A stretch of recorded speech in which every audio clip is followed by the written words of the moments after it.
இந்த எபிசோட் ஸ்டார்டிங்ல என்ன பண்றாங்க அப்படின்னா, அதாவது நெடுமாறன் வந்து அவனோட ஓல்டு மெமரிஸ் எல்லாம் வந்து ஞாபகப்படுத்தி பார்க்கறான். நம்ம சிதம்பரத்து கூட எப்படிலாம் வந்து நம்ம சமைச்சோம், என்னெல்லாம் வந்து பண்ணோம் அப்படிங்கிற மாரி. ஸோ அப்போ கூட பார்த்தீங்க அப்படின்னா, சிதம்பரத்த தான் எல்லாரும் பாராட்டிட்டு இருக்காங்க. ஸோ அந்த மாரி பாராட்டிட்டு இருக்கும்போது பார்த்தீங்க அப்படின்னா, நம்ம நெடுமாறனுக்கு பயங்கரமா அப்பயே பார்த்தீங்க அப்படின்னா, அந்த பொசசிவ்னஸ் வந்து வந்திருக்கு. அதெல்லாம் யோசிச்சு பார்த்துட்டு டப்புன்னு எந்திரிக்கிறான். இவனோட ட்ரீம்ஸ்ல தான் இதெல்லாமே ஓடிட்டு இருந்திருக்கும் போல. நெக்ஸ்ட் நெடுமாறன் வந்து அங்கருந்து கிளம்பி கிச்சனுக்கு வரான். ஸோ கிச்சனுக்கு வரும்போது கரெக்ட்டா வெற்றியும் வந்து, "சார் நேத்து நடந்ததுக்கு ரொம்பவே சாரி சார். கெஸ்ட் எல்லாம் வந்து ரொம்ப பசிக்குதுன்னு சொன்னதுனால, என்னால வேற வழி இல்லாம நான் கிச்சனுக்கு போய் சமைக்க வேண்டிய சூழ்நிலை ஆயிடுச்சு" அப்படிங்கிறான். ஸோ அப்ப கூட வந்து பார்த்தீங்க அப்படின்னா, வேணியும், ஐஸும் குடிச்சிருந்தாங்க. அதனால தான் நான் போய் சமைச்சேன் அப்படின்னு ஒருபோதும் சொல்லல. இப்படி வெற்றி சொல்லிட்டு இருக்கும்போதே வந்து கரெக்டா வந்து செஃப் ஜான் வராங்க. வந்து நெடுமாறன் சார் கிட்ட, "சார் இந்த மாரி வந்து ரெசார்ட்டோட ஓனர் உங்ககிட்ட பேசணும்னு சொல்றாங்க. ஸோ அவங்க வெயிட் பண்றாங்க. நீங்க போங்க." அப்படிங்கிற மாரி அனுப்பி விடோன்னே, நெடுமாறனும் வந்து வேக வேகமா கிளம்பி அந்த ஓனர பார்க்கறதுக்காக போறாரு. ஸோ நெடுமாறனும் போயிட்டு ரகுபதி சார்ட்ட, "என்ன சார் என்ன ஆச்சு?" அப்படிங்கிற மாரி கேட்க, அதுக்கு வந்து ரகுபதி சாரும் என்ன சொல்றாருன்னா, "ஆமா நேத்து யாரு கெஸ்ட்டுக்கு சமைச்சு குடுத்தது?" அப்படின்னு கேட்க, நெடுமாறனுக்கு என்ன சொல்றதுன்னே தெரியல. ஸோ உண்மைய சொல்லி தானே ஆகணும். அதனால, "நான் சமைக்கல சார். இந்த மாரி வெற்றி அப்படிங்கிற ஒரு ரூம் சர்வீஸ் பாய் தான் வந்து சமைச்சிருக்கான். என்கிட்ட பர்மிஷனும் வாங்கல. ஸோ என்கிட்ட பர்மிஷன் வாங்காம கிச்சனுக்குள்ள போய் சமைச்சதுக்கு அவன கண்டிப்பா வந்து வேலைய விட்டு தூக்கணும்." அப்படிங்கிற மாரி ரொம்பவே ஆக்ரோஷமா சொல்லிட்டு இருக்கான். எதுக்காக அவன வேலைய விட்டு தூக்கணும்? உங்களோட டேலண்ட்ட நான் தேடி கண்டுபிடிச்சேன் இல்லையா? அந்த மாரி தான் டேலண்ட் தன்னால வந்திருக்கு. ஸோ அத எப்பயுமே விடக்கூடாது. இறுக்கி புடிச்சுக்கணும். அவனுக்கு எதுக்காக நம்ம வந்து ஒரு சான்ஸ் குடுக்கக்கூடாது அப்படின்னு சொல்லி கேட்குறான். இதனால நெடுமாறன் ஷாக் மட்டும் ஆகல. கொஞ்சம் அவனுக்கு பீதியும் ஆகுதுன்னு நல்லாவே அவனோட பார்வையிலேயே தெரியுது. நேத்து கெஸ்ட் அவன் செஞ்சு குடுத்த டிஷ்ஷ சாப்ட்டு அவன பாராட்டுனது மட்டும் இல்லாம, அவனுக்கு டிப்ஸா ரூ. 5000 குடுத்துருக்காங்க. அதையும் அந்த ரூம் சர்வீஸ் பாய்க்கு கூப்ட்டு குடுத்துடு. அதுவும் இல்லாம அவன எப்படி வேலையில சேர்க்கணும் அப்படிங்கிறத ஃபர்ஸ்ட் யோசி அப்படிங்கிற மாரி சொல்றான். இதனால செம்ம கடுப்பாகி வெளிய வரான். செஃப் ஜான வந்து கூப்ட்டு, இந்த மாரி வந்து ஒரு 3 மணிக்கு வந்து மீட்டிங் அரேஞ்ச் பண்ணியிருக்கேன். ஸோ எல்லாருமே வந்து கண்டிப்பா எல்லா செஃப்மே வந்து அங்க இருக்கணும். அது மட்டும் இல்லாம அந்த வெற்றியையும் வர சொல்லிடு அப்படின்னு சொல்லிர்றான். ஸோ அடுத்து பார்த்தீங்க அப்படின்னா, உத்தமன் வந்து வெற்றி கிட்ட நேத்து நடந்த எல்லா விஷயத்தையும் கேட்டு தெரிஞ்சுக்கிறான். ஸோ அது மட்டும் இல்லாம எதுவும் கவலைப்படாதடா. வேலை போனா கூட உனக்கு நான் வந்து வேற ஏதாவது வேலை வந்து அரேஞ்ச் பண்ணி குடுக்குறேன். நம்ம ஊருக்கார பயலா போயிட்டீல அப்படின்னு சொல்றான். அதுக்கு வெற்றி சொல்றான், "வேலை போறத பத்திலாம் கூட நான் கவலைப்படல சார். இந்த மாரி வந்து நெடுமாறன் வந்து இந்த ரெட் கார்டு அப்படின்னு சொல்லிட்டு ஏதோ ஒண்ணு குடுத்துருவாராமே. அது குடுத்துட்டா இந்த ஊர்ல இல்ல எங்கேயுமே நம்ம வந்து கிச்சன்ல வேலை செய்ய முடியாது அப்படின்னு நான் கேள்விப்பட்டேன். அது மாரி ஏதாவது நடந்துருமோ அப்படின்னு எனக்கு ரொம்பவே பயமா இருக்கு" அப்படின்னு சொல்லிட்டு ரொம்பவே வந்து ஃபீல் பண்ணி பேசிட்டு இருக்கான். ஸோ அந்த மாரிலாம் எதுவும் நடக்காது அப்படிங்கிற மாரி சொல்லி கொஞ்சம் மோட்டிவேஷன்லாம் பண்ணி அவனும் வந்து இந்த மாரி 3 மணிக்கு மீட்டிங் இருக்கு. ஸோ கண்டிப்பா நீ போ அப்படிங்கிற மாரி சொல்லி அனுப்பி விடுறான். நெக்ஸ்ட் அப்படியே கட் பண்ணா கிச்சன்ல காட்டுறாங்க.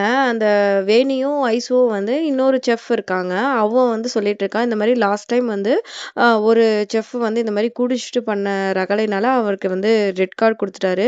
ஸோ இது வந்து இந்த மாரி விஷயம்லாம் வந்து நெடுமாறனுக்கு சுத்தமாவே புடிக்காது அப்படிங்கிற மாரி அவ கொஞ்சம் ஏத்தி விட்டுட்டு இருக்கா. இதனால வேணி ரொம்பவே பயப்படுறா. ஐய்யய்யோ! போச்சு போச்சு என் கனவெல்லாம் போயிடுச்சு. அப்படி இப்படின்னு ரொம்பவே எமோஷனல் ஆயி கத்திட்டு இருக்கா. பட் ஐஸுக்கு பெருசா ஒண்ணும் என்ன பண்றது? என்ன ரியாக்ட் பண்றது தெரியல. ஸோ அப்பன்னு பார்த்து கரெக்ட்டா வந்து இந்த மாரி நெடுமாறன் சார் வந்து இந்த மாரி 3 மணிக்கு மீட்டிங் அரேஞ்ச் பண்ணியிருக்காங்க. கண்டிப்பா எல்லா செஃப்மே அங்க இருக்கணும் அப்படிங்கிற மாரி சொல்லியிருக்காங்க அப்படின்னு சொன்னோனே, இன்னும் வேணி வந்து பயப்படுறா. ஸோ வேலை போக போகுது. நான் என்ன பண்ண போறேன்னு தெரியல. அப்படி இப்படின்னு சொல்லிட்டு ரொம்பவே வந்து கத்திட்டு இருக்கா. வேணி ஐஸுகிட்ட சொல்றா, பேசாம வெற்றிய பார்த்து அவனுக்கு இந்த மாரி நம்ம குடிச்சிருந்தோம் அப்படின்னு சொல்லிட்டு நெடுமாறன் சார்ட்ட சொல்லாம இருங்க அப்படின்னு சொல்லி கேட்போமா அப்படிங்கிற மாரி சொல்றான். ஆனா வந்து ஐஸுக்கு இது பெருசா வந்து விருப்பம் இல்லைனாலும், சரி வேணிக்காக சம்மதம் சொல்லிட்டு, சரின்னு போய் வெற்றிய பார்க்கறதுக்காக போறா. ஸோ 2 பேரும் வெற்றிய பார்க்கறதுக்காக போறாங்க. வெற்றிய பார்த்து இந்த விஷயத்தையும் சொல்றாங்க. அன்னைக்கு நைட் நடந்த விஷயம் எதையுமே வந்து நெடுமாறன் சாருக்கு தெரியாம பார்த்துக்கங்க. மெயினா நான் குடிச்சிருந்த விஷயத்த சொல்லிடாதீங்க அப்படிங்கிற மாரி சொல்றாங்க 2 பேரும். ஆனா வெற்றி என்ன சொல்றான்னா, இந்த மாரி நடந்ததுனால எனக்கு தான் வேலை போக போகுது. உங்களுக்கு என்ன? நீங்க நெடுமாறன் சார் பொண்ணு தானே. உங்களுக்கு எந்த பிரச்சனையும் கிடையாது. ஆனா எனக்கு தான் எல்லா பிரச்சனையும் அப்படிங்கிற மாரி சொல்றான். அது மட்டும் இல்லாம ஏன் கிச்சனுக்குள்ள உள்ள வந்த அப்படின்னா, நீங்க குடிச்சிருந்தீங்க அப்படிங்கிற உண்மைய வந்து நான் சொல்லிடுவேன் அப்படிங்கிற மாரி சொல்லிட்டு அங்கருந்து போயிடுறான். இதனால வேணி இன்னமும் பயப்பட ஆரம்பிச்சுட்டா. நெக்ஸ்ட் கேண்டீன்ல காட்டுறாங்க. ஸோ கேண்டீன்ல எல்லாரும் சாப்பிட்டுட்டு இருக்கும்போது, அந்த வேணியோட லவ்வர் ஒருத்தன் செஃப் இருப்பான் இல்லையா? அவன் வந்து இந்த விஷயத்தெல்லாம் தெரிஞ்சுக்கிட்டு வெற்றி கிட்ட போயிட்டு சண்டை போடுறான். ஆனா வெற்றி இதுக்கான பதில் எதுவுமே குடுக்காம அமைதியா அமைதியாவே இருக்கான். அவன் பாட்டுக்கு அவன் சாப்பிட்டுட்டு இருக்கான். ஆனா இதனால அவன் வந்து வேணியோட லவர் இன்னும் டென்ஷன் ஆயிட்டு இருக்கான். ஸோ உன்னை எங்க கவனிக்கணுமோ நான் அங்க கவனிச்சுக்கிறேன் அப்படிங்கிற மாதிரி 2 பேரும் பயங்கரமா வந்து சண்டை போட்டுட்டு இருக்காங்க. இதனால ஐசு என்ன பண்றான்னா, இந்த விஷயத்த இப்படியே விட்டா இன்னும் பெருசாயிட்டே இருக்கும். அதனால நானே போய் எங்க அப்பா கிட்ட பேசிக்கிறேன் அப்படின்னு சொல்லிட்டு அங்கிருந்து கிளம்பிடுறான். அதுக்கடுத்து தான் நெடுமாறன் ரூமுக்கு போயிட்டு ஐசு எக்ஸ்கியூஸ் கேட்டு உள்ள போறா. போய் பார்த்தா ஃபுல்லா ட்ரிங்க்ஸ் பண்ணிட்டு ஸ்மோக்கிங் ஸ்மெல்லா இருக்கு.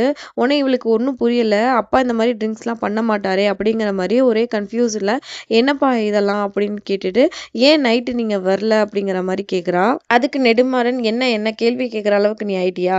ஸோ உனக்கு கேள்வி கேட்குற உரிமையெல்லாம் உனக்கு இல்ல. என்ன புதுசா வந்து இப்போ பாசம்லாம் வந்துருச்சு அப்படிங்கிற மாதிரி கேட்குறான். எவ்வளோ நாளா நீ எங்க இருக்க, எப்போ வருவ அப்படின்னு ஏதாவது நான் கேட்டிருக்கேனா? இப்போ என்ன புதுசா என்னெல்லாம் கொஷின் ரைஸ் பண்ற? இது என்னோட பர்சனல் அப்படின்னு சொல்லிட்டு இருக்கான். அதுக்கு ஐசு, சரி என்னமோ ஒன்று நம்ம சொல்ல வேண்டியதை வந்ததை சொல்லிடலாம் அப்படிங்கிறதுக்காக நேற்று நடந்த பிரச்சனையை பற்றி சொல்றா.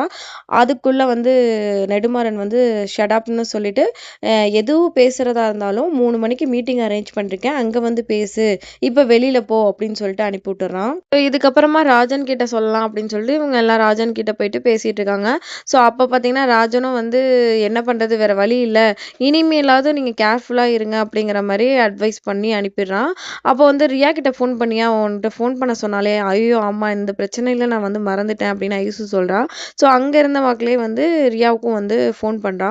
ஃபோன் பண்ணி என்னாச்சு, நீ வந்து தீபக் கிட்ட சொல்லிட்டியா அப்படின்னு கேட்க, இல்ல அவனுக்காக தான் வெயிட் பண்ணிட்டு இருக்கேன் அப்படின்னு சொல்லி சொல்றான். அப்போ கரெக்டா தீபக், அதாவது ரியாவோட ஹஸ்பண்ட் வந்துடுறான். வந்தோடனே வந்து சரி 2 பேர் பேசிட்டு இருக்காங்க. அப்போ பார்த்தீங்கன்னா தீபக் வந்து பார்த்தீங்கன்னா எப்பயுமே வந்து அவனோட இதை மட்டும் தான் பேசிட்டு இருக்கான்.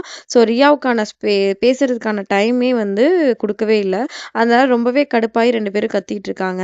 நீ இப்பயுமே என்னை புரிஞ்சுக்காம நீ சண்டை தான் போட்டுட்டு இருக்க அப்படிங்கிற மாதிரி. ஸோ இவனுக்கு என்னன்னா எப்பயுமே வந்து அவன் தொழில் பிஸ்னஸை பற்றி மட்டும்தான், அவனோட லாஸை பற்றி மட்டும்தான் கவலையாக இருக்கு. ஸோ அதை மட்டும்தான் வந்து ரியா கிட்ட சொல்லிட்டே இருக்கா. ஸோ ரியா என்ன சொல்ல வரா அப்படிங்கிறத கொஞ்சம் கூட காதுல கூட வாங்கல.